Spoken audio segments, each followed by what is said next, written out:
तो हेलो दोस्तों, कैसे हो आप? होप अच्छे होगे, और अच्छे नहीं भी है तो कोई बात नहीं, जल्दी अच्छे हो जाओगे। तो दोस्तों, अगर आप एक यूपीएससी एस्पिरेंट हैं या फिर आप कोई भी गवर्नमेंट एग्ज़ाम क्रैक करना चाहते हैं ना, तो आज का पॉडकास्ट आपकी काफ़ी मदद करेगा, क्योंकि आज के जो पॉडकास्ट हैं उसमें हमने बात की है उत्तराखंड के current IAS officer mister Deepak Rawat के साथ, जो कि करंटली अभी कुमाऊँ के कमिश्नर हैं। हमने इस पॉडकास्ट में काफ़ी चीज़ें जानी है, जैसे एक आईएएस ऑफिसर की एक्चुअल जॉब क्या होती है, उनकी लाइफ़स्टाइल कैसी होती है। तो बिना टाइम वेस्ट करे सीधा चलते हैं पॉडकास्ट की तरफ।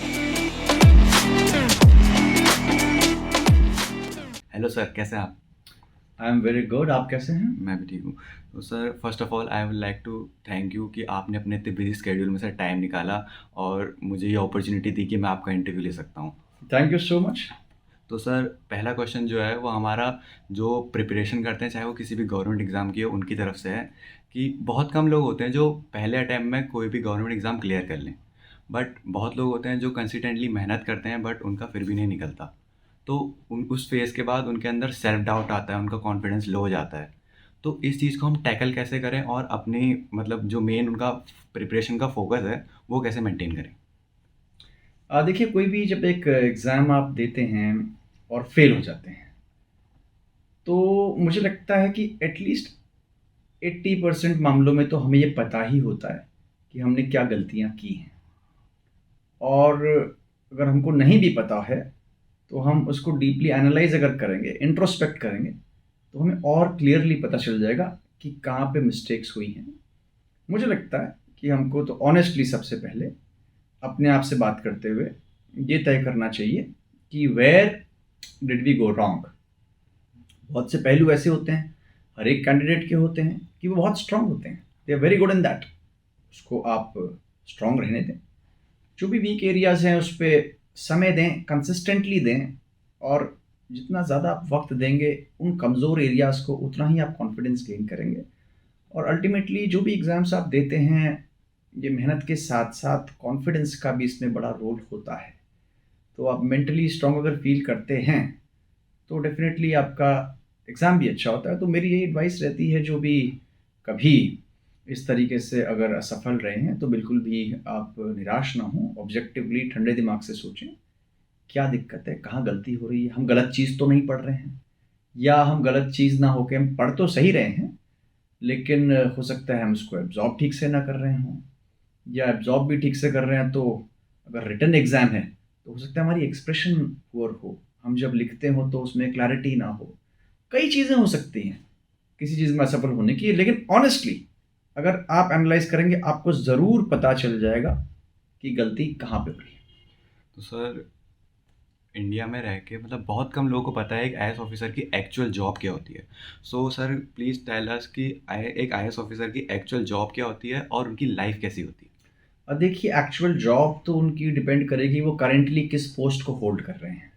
मान लीजिए अगर वो एसडीएम हैं, हम्म। तो उनका बहुत सा समय कोर्ट केस में जाएगा, जहाँ पे वो लैंड के मामले सुनते हैं, लॉ एंड ऑर्डर के मामले सुनते हैं। कहीं पे कोई दिक्कत आ रही है फील्ड में, कोई डेवलपमेंट के वर्क से, उनको चेक करने भी जाएंगे। लड़ाई झगड़ा हो गया, लॉ एंड ऑर्डर ख़राब हो गया, उसको भी ठीक करने मौके पे जाएंगे। वीआईपी ड्यूटीज़ होंगी, प्रोटोकॉल ड्यूटीज़ होंगी, कोई बड़े इवेंट्स हो रहे हैं उसके आयोजन में वो कहीं ना कहीं जुड़े हुए होंगे। और अगर सिमिलरली वो अगर कलेक्टर हैं, तो काफ़ी सारे डिपार्टमेंट्स की भी समीक्षा कर रहे होंगे अपने रेवेन्यू के साथ साथ। जो अन्य डिपार्टमेंट्स डिस्ट्रिक्ट में होते हैं, पीडब्ल्यूडी है, इलेक्ट्रिसिटी, जल संस्थान है, वो इशू होता है। एक बहुत बड़ा पहलू जो आप यंग ईयर्स में जब आप फील्ड में होते हैं, तो पब्लिक डीलिंग का होता है, पब्लिक ग्रीवांसेस का होता है। बहुत से लोग आते हैं जिनकी दिक्कतें होती हैं, जेन्युइन दिक्कतें होती हैं, और आपके हस्तक्षेप से वो ठीक भी हो सकती हैं। सिमिलरली अगर आप सचिवालय में हैं, तो आप किसी डिपार्टमेंट में अगर सचिव हैं, तो आप उसी डिपार्टमेंट को देख रहे होंगे, उसमें जो गवर्नमेंट की स्कीम्स हैं, चाहे भारत सरकार की हों, स्टेट सेक्टर की हों, उन स्कीम्स के आप इम्प्लीमेंटेशन को देख रहे होंगे, कैसे हो रहा है। मसलन मान लीजिए आप पीडब्ल्यूडी के सेक्रेटरी हैं, तो आप ये देखेंगे नई सड़कें कहाँ पे बननी है, पुरानी सड़कों का मेंटेनेंस कहाँ पे होना है, रोड सेफ्टी कैसे होनी चाहिए। तो ये डिपेंड करता है कि किस हद तक आप लोग उसमें इन्वॉल्व हैं, और सेकेंडली किस पोस्ट को आप होल्ड कर रहे हैं। और कुल मिला के लेकिन आप जहाँ पे भी हों, आप पब्लिक के काम से जुड़े हुए रहते हैं, जो कि बहुत ही सेटिस्फाइंग बात भी है। तो सर, जो नेक्स्ट क्वेश्चन है वो मुझे आपसे खुद पर्सनली पूछना था कि जब मैं लास्ट टाइम आया था आपसे मिलने के लिए, तो मैंने देखा था कि जो आप मॉर्निंग में 10 बजे से लेके नाइट को 8 बजे तक का आप कंसिस्टेंटली लोगों से मिलते हैं, उनकी प्रॉब्लम सॉल्व करते हैं, उनकी प्रॉब्लम सुनते हैं। बट एक चीज़ इसमें नोटिसेबल ये थी कि आप जैसे पहले पर्सन को डील करते हैं विद सेम एनर्जी, सेम ध्यान के साथ, कंसंट्रेशन के साथ, वैसे ही लास्ट पर्सन को डील करते हैं।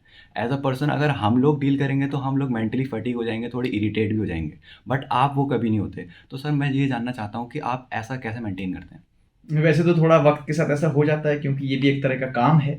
आईएएस ऑफिसर का जो ये काम है, इसको मैं सिंपली एक जॉब मानता हूँ। जैसे हर एक जॉब है, वैसे ये भी एक जॉब है।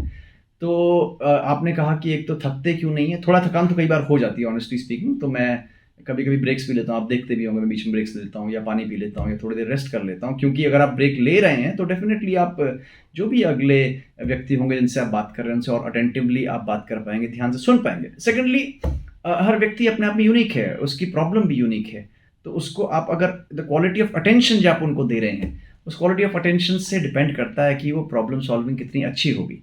एक अच्छा लिसनर होना, आई थिंक, मैं समझता हूँ, कोई भी मुझसे पूछे कि प्रशासक में क्या क्वालिटी होनी चाहिए, I think one should be a very good listener. अच्छे सुनने से उससे समय थोड़ा ज़्यादा लग जाता है, लेकिन चीज़ पता चलती है। लेकिन अच्छे लिसनर का मतलब ये नहीं है कि आप इनको रोके टोके बिल्कुल ना, क्योंकि रोकना टोकना पड़ता है, क्योंकि आपको ये भी निकालना है कि एग्जैक्टली दिक्कत कहाँ पे है। कई बार आपसे जो व्यक्ति मिलने आते हैं वो प्रॉब्लम तो बताने आते ही हैं, लेकिन वो साथ ही साथ चाहते हैं कि मतलब एकदम अपनी पूरी बात सुनाएं, एक एक बात सुनाएं जो हो सकता है कि इंपॉर्टेंट होगी, लेकिन प्रॉब्लम सॉल्विंग में शायद उसका इतना रोल ना हो।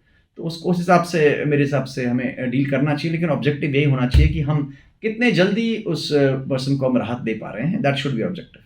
तो सर एक मूवी है स्पाइडरमैन, आपने वो देखी है? नहीं, मैंने नहीं देखी। तो सर उसमें एक डायलॉग है कि with great powers come great responsibility. तो सर हमारी जो कंट्री है उसमें एक आईएएस की पोजीशन मोस्ट पावरफुल गिनी जाती है। एक आईएएस की पोजीशन के साथ बहुत सारी पावर्स आती हैं, बट जब इतनी सारी पावर्स आती हैं तो इंसान मिसलीनियस एक्टिविटीज़ में इन्वॉल्व हो जाता है, थोड़ा मतलब गलत डायरेक्शन में चले जाता है, मेनली करप्ट भी हो सकता है। बट जब आपको इतनी सारी पावर्स मिली, आप और हम्बल हो गए, आप ग्राउंड ज़ीरो पर जाने लगे, आप लोगों की मदद करने लगे, लोगों की प्रॉब्लम सुन के उनको सॉल्व करने लगे। तो सर मेरा ये क्वेश्चन था कि आप इतनी पावर होने के बावजूद भी इतने हम्बल कैसे हैं? देखिए, पावर्स जो भी हैं, या आईएएस ऑफिसर्स की हैं, किसी भी अधिकारी की हैं, किसी भी फील्ड में हैं, वो पब्लिक को हेल्प करने के लिए दी गई हैं पावर्स। वो पावर्स इसलिए नहीं दी गई कि आप उनसे व्यक्तिगत लाभ ले लें।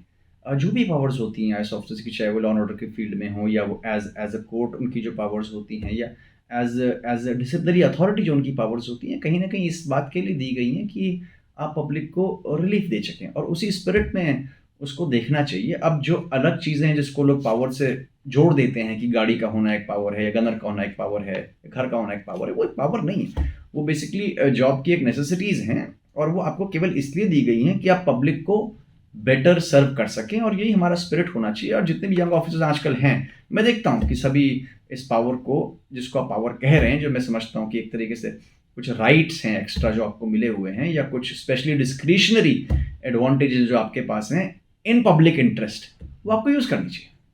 सो सर लास्ट क्वेश्चन ये है कि what success means to you? अब मैंने तो इस तरीके से खैर कभी सोचा नहीं, मैं सोचता नहीं हूँ इस बारे में कि सक्सेस का मतलब क्या होना चाहिए। लेकिन मुझे लगता है कि अगर आपके पास कोई आया है जो ज़रूरतमंद है, और आप उसको मदद दे पाते हैं जो वो चाहता है, और उसके चेहरे पे उससे जो स्माइल आती है, आई थिंक वो सक्सेस है। So sir firstly thank you for being in our podcast. और सर मुझे आपसे एक बात कहनी कि इस पॉडकास्ट से मैं काफ़ी चीज़ें टेक अवे कर सकता हूँ, बट जो मेन थिंग जो मुझे टेक अवे करनी पसंद है आपसे, कि मेनली वो आपकी एनर्जी, आपका वे ऑफ टॉकिंग और आपका कॉन्फिडेंस। और एक और चीज़ थी कि जब मैंने इस चैनल की स्टार्टिंग की थी, ये बहुत कम लोगों को पता है, जब मैंने इस चैनल की स्टार्टिंग की थी तो मैंने एक लिस्ट बनाई थी कि इनके साथ अगर मैं काफ़ी बड़ा क्रिएटर बन गया या कभी पॉसिबल हुआ तो मैं इनके साथ इंटरव्यू लूँगा, और उसमें सबसे पहले आपका नाम था। No, I am so happy आपने ये बात बोली, और मुझे बहुत खुशी है अब ये पॉडकास्ट कर रहे हैं, और हमारी बात भी और लोगों तक आप पहुँचाएंगे। Thank you so much. तो thank you so much for being our podcast sir. तो अगर आप यहाँ तक पहुँचे तो इसका मतलब ये है कि आपको पॉडकास्ट अच्छा लगा, बट आपको ये पॉडकास्ट देखने के बाद काफ़ी सवाल होंगे कि ये पॉडकास्ट इतना छोटा क्यों है और इसमें मेरा चेहरा क्यों नहीं दिखाई दे रहा। तो उनके आंसर ये है कि ये पॉडकास्ट इसलिए इतना छोटा है क्योंकि बीइंग एन आईएएस ऑफिसर तो दीपक सर को बहुत सारे काम होते हैं, बहुत सारी जॉबें होती हैं, बट उन्होंने अपने इतने बिजी स्केड्यूल से टाइम निकाल के दिया, वो बहुत इंपॉर्टेंट बात है। बट बहुत ही जल्द, मैं ये सच बता रहा हूँ कि बहुत ही जल्द एक प्रॉपर पॉडकास्ट 1 घंटे का नियर अबाउट आएगा, वो उनके चैनल में आ सकता है या फिर हमारे चैनल में भी आ सकता है, जिसमें हम प्रॉपर एक इंटरव्यू या पॉडकास्ट के जैसे लेते हैं वैसे लेंगे।